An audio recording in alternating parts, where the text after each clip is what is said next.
The sociocultural theory of eating disorders is that essentially there are three large components that seem to influence how people feel about their bodies. We have parents, peers, and then media. Now, with the rise of social media in the past 10 years, where there's been more focus on things like, Facebook and Instagram. And what the studies show is that, yes, all of it absolutely does increase people's body dissatisfaction. What they find is that people who tend to engage in more social comparison tend to have more negative effects from looking at Facebook and Instagram and Snapchat.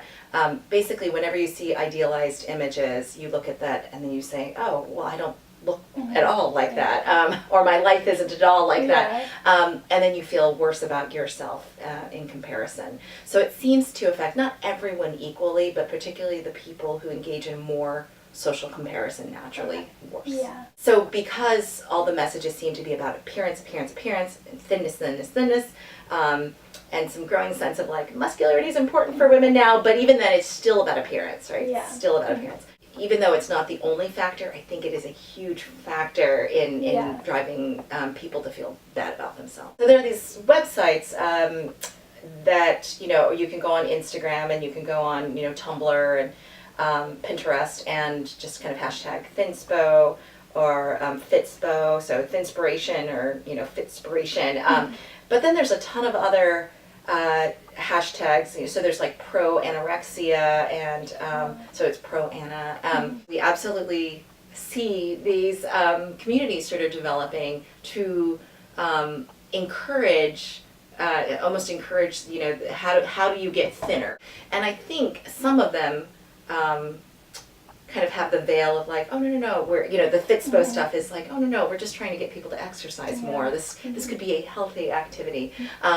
But a majority of it really is focused more on appearance, less on function, very little on health.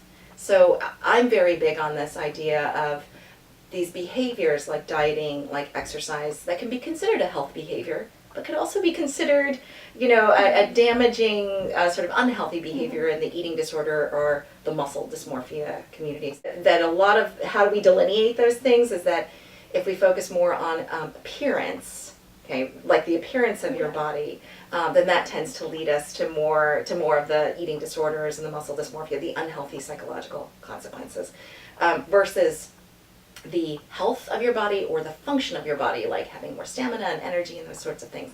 And most of those websites that focus on that are not dieting because you're obese and you have trouble, or you have medical problems. It's dieting to become, thinner and focus on your appearance or the way that you look, or it's exercise to be bigger and to focus on your appearance. So they're incredibly damaging, and I think for people, a lot of people start out, just for women in particular, they'll start out with a diet, just a sort of a harmless diet. And then when they have a little bit of success with that, a lot of times they'll sort of go down, just sort of go on the internet and find these communities, and often that sort of is one of the gateways towards encouraging more of this, and because it's on your social media and you can sort of get on it, I think there's a way to sort of insulate yourself to say these are normal messages, these are healthy messages, because there's so much of it on the internet right now. Yeah. You can see how, like, under a different lens, Yeah. that if you're already sort of focused on how do I look more attractive to other people, and what would guys like me more as looking at, or how would I look better in clothes, all of a sudden you can see it becoming really unhealthy. What they've shown, sort of if you're looking at decade-long trends, is that eating disorders have absolutely increased over the many years. And what research seems to show is that the more societies kind of adopt a more Western standard of beauty, and so they have studies of communities and cultures that are completely cut off from Western civilization, and then all of a sudden in the 90s they get cable television. All of a sudden they get to cable television where they're showing American soap operas and things like that.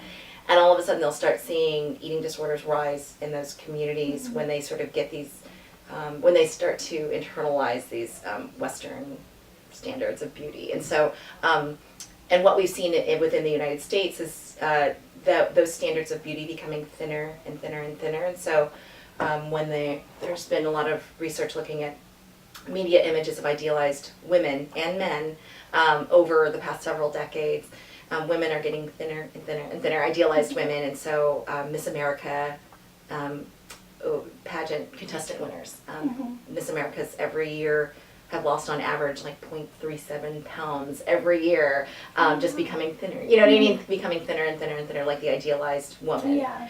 And along with those trends, we're also seeing, rises in, people trying to use more extreme methods to try and achieve that feminine ideal.